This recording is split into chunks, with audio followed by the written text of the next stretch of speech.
आप में से बहुत सारे पेशेंट ऐसे हैं जिन्होंने नॉर्मल डिलीवरी एक्सपीरियंस की होगी और उसके बाद जब वो डिलीवर हो जाता है बच्चा, तो पेशेंट अक्सर कंप्लेन करते हैं कि हम ज़्यादा ज़ोर के साथ हंसें या कोई वज़नी चीज़ उठाएं या खांसी करें तो हमारा यूरिन लीक होना शुरू हो जाता है। जब भी कोई भी फीमेल प्रेग्नेंट होती है तो यूट्रस के पास जो इमीडिएट ऑर्गन होता है वो है ब्लैडर या मसाना। अब इसमें होता ये है कि मसाने के ऊपर कॉन्टीन्यूसली 9 मंथ प्रेशर रहता है यूट्रस का, बच्चे का, जिसकी वजह से ये होता है कि मसाना जो है वो कॉन्टीन्यूस प्रेशर की वजह से जो उसका मस्कुलरस लेयर होती है, मस्कुलर लेयर होती है, वो वीक हो जाती है। स्ट्रेस इनकॉन्टिनेंस जिसमें ये होता है कि जब भी एब्डोमेन का प्रेशर किसी भी कंडीशन में ज़्यादा होता है, फॉर एग्जांपल आप कोई स्नीज़ करते हैं, जब आप कोई ज़ोर से कहका लगाते हैं या in case of heavy weight lifting, तो इसमें ये होता है कि जैसे ही ब्लैडर के ऊपर हल्का सा प्रेशर आता है तो आपका जो ब्लैडर की जो वॉल होती है that is unable to sustain that pressure, जिसकी वजह से ये होता है कि स्फिंक्टर ओपन हो जाता है और पेशाब जो है वो लीक हो जाता है।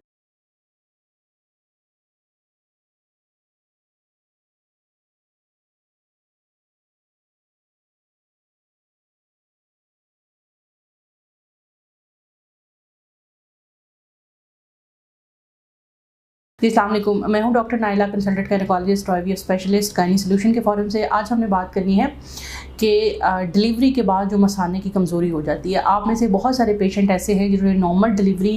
एक्सपीरियंस की होगी और उसके बाद जब वो डिलीवर हो जाता है बच्चा, तो पेशेंट अक्सर कंप्लेन करते हैं कि हम ज़्यादा ज़ोर के साथ हंसें या कोई वज़नी चीज़ उठाएं या खांसी करें तो हमारा यूरिन लीक होना शुरू हो जाता है। तो इसकी बेसिक वजह को जान लेते हैं और उसके बाद इसका इलाज क्या है उसको हम अंडरस्टैंड कर लेंगे। तो बच्चे की डिलीवरी के बाद जो मसाने का कमज़ोर होना है उसमें ये होता है कि जब भी कोई भी फीमेल प्रेग्नेंट होती है तो यूट्रस के पास जो इमीडिएट ऑर्गन होता है वो है ब्लैडर या मसाना। अब इसमें होता ये है कि मसाने के ऊपर कॉन्टीन्यूसली 9 मंथ प्रेशर रहता है यूट्रस का, बच्चे का, जिसकी वजह से ये होता है कि मसाना जो है वो कॉन्टीन्यूस प्रेशर की वजह से जो उसका मस्कुलरस लेयर होती है, मस्कुलर लेयर होती है, वो वीक हो जाती है। नंबर 2, इस दौरान जो हार्मोन होता है प्रोजेस्टेरॉन ड्यूरिंग द प्रेगनेंसी वो बहुत ज़्यादा हाई लेवल्स के ऊपर होता है और जिसकी वजह से ये होता है कि प्रोजेस्टेरॉन जो है वो मसाने की कॉन्ट्रैक्टिलिटी या जो सुकड़ने की जो एबिलिटी होती है उसको अफेक्ट करता है।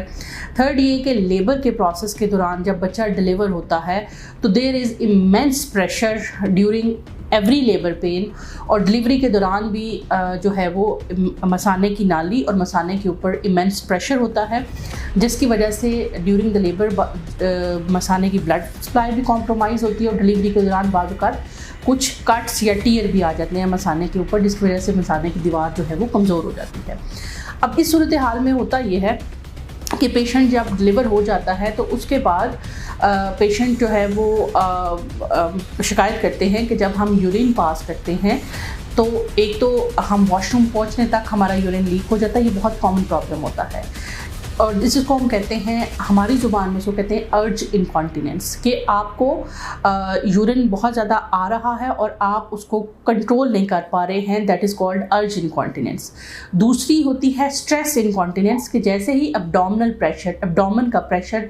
बढ़ता है तो उस सूरत हाल में ये होता है, जैसे फॉर एग्जांपल छींकना स्नीजिंग के दौरान, या अगर आपकी वो आ रही है स्ट्रेस इनकॉन्टिनेंस जिसमें ये होता है कि जब भी एब्डोमेन का प्रेशर किसी भी कंडीशन में ज़्यादा होता है, फॉर एग्जांपल आप कोई स्नीज़ करते हैं, जब आप कोई ज़ोर से कहका लगाते हैं या in case of heavy weight lifting, तो इसमें ये होता है कि जैसे ही ब्लैडर के ऊपर हल्का सा प्रेशर आता है तो आपका जो ब्लैडर की जो वॉल होती है that is unable to sustain that pressure, जिसकी वजह से ये होता है कि स्फिंक्टर ओपन हो जाता है और पेशाब जो है वो लीक हो जाता है। This condition is sometime very embarrassing for the females. तो जब वो हमारे पास आती हैं and at times they don't come to the doctors, इसलिए कि वो इसको समझती है कि ये बहुत ज़्यादा शर्मिंदगी की बात है। तो जैसे ये पेशेंट हमारे पास आते हैं तो हम सबसे पहले इन पेशेंट्स का एक यूरिन कंप्लीट एग्जामिनेशन करवाते हैं, जिसमें हम देखते हैं कि इनकी जो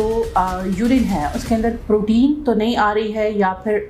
पस के सेल्स तो नहीं आ रहे हैं, या कोई इन्फेक्शन जो किसी भी सूरत के अंदर जो है वो मौजूद तो नहीं है। बाज़ जो कमज़ोर मसाना होता है उसमें जो इन्फेक्शन होता है वो बहुत बड़ी वजह होती है अर्ज इनकॉन्टिनेंस की। और बाज़ का स्ट्रेस इनकॉन्टिनेंस की। लेकिन अगर पेशाब की नाली के अंदर कोई इन्फेक्शन नहीं है, मसाने के अंदर कोई इन्फेक्शन नहीं है, तो फिर दूसरी सूरत के अंदर होता है कीगल एक्सरसाइजेस। कीगल एक्सरसाइजेस में be new for most of you, लेकिन ये मसाने की या पेल्विस के लोअर पार्ट की कुछ ख़ास एक्सरसाइजेस होती हैं, जिसमें ख़ास करके जो मसाने का अंदरूनी और बैरूनी स्फिंक्टर होता है उसको टाइट किया जाता है। और इसकी पूरी डिटेल्स जो हैं इसके पे मैं वीडियो भी बना दूंगी, और आप नेट के ऊपर गूगल भी कर सकते हैं। इसमें ये करना होता है फीमेल को कि आपने अपना यूरिन की जो नाली होती है उसको थोड़ी देर के लिए स्क्वीज़ आउट करना होता है, खींचना होता है, और उसको तकरीबन 10 to 20 सेकंड्स तक उस पोजीशन में विदहोल्ड करना होता है। इस सूरत हाल से होता ये है कि मसाने की जो नाली होती है उसकी तरफ खून का बढ़ावा ज़्यादा हो जाता है और उसके पट्टे मजबूत होने लग जाते हैं, और जब उसके पट्टे मजबूत हो जाते हैं तो उस सूरत हाल के अंदर मसाने के अंदर जो कंट्रोल है वो पहले से ज़्यादा बेहतर हो जाता है। इसी तरह से जो तीसरी इम्पॉर्टेंट चीज़ होती है, हम उन पेशेंट से कहते हैं कि अपना वेट कम करें। वज़न कम करने से भी मसाने के ऊपर प्रेशर कम हो जाता है और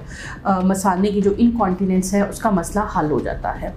अब मसाने के अंदर इनकॉन्टिनेंस की एक बड़ी वजह बढ़ती हुई उम्र भी होती है। उम्र के साथ साथ फीमेल बॉडी के अंदर चूँकि मेल फीमेल हार्मोन कम हो जाते हैं,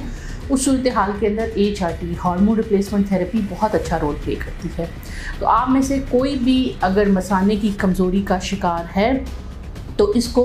छुपाइए नहीं, इसका ट्रीटमेंट बाकायदा मौजूद है, क्योंकि ये बीमारी बढ़ती बाद औक़ात मसाने के ऊपर मुकम्मल तौर पर कंट्रोल ख़त्म करने तक जा पहुँचती है, और जिसकी वजह से ऐसे लोग पब्लिक प्लेसेस पे नहीं जा सकते हैं, बाहर शॉपिंग वगैरह पे नहीं जा सकते हैं, क्योंकि इनको पता होता है कि इनके मसाने के ऊपर कंट्रोल नहीं है। और ये ज़्यादातर उन लोगों में होती है जिनकी नॉर्मल डिलीवरी होती है। लेकिन ये चीज़ 100% काबिल इलाज है। इसके लिए हमें आपको कुछ एक्सरसाइजेस, कुछ मेडिकेशंस और कुछ इन्फेक्शंस को दूर करना होता है, और कुछ हार्मोन्स देने होते हैं, जिससे ये आपकी बीमारी मुकम्मल तौर पर ठीक हो जाती है। मज़ीद किसी भी डिटेल्स को जानने के लिए हमारे दीगर जो नीचे दिए गए नंबर हैं उन पे आप रब्ता कर सकते हैं, और फर्दर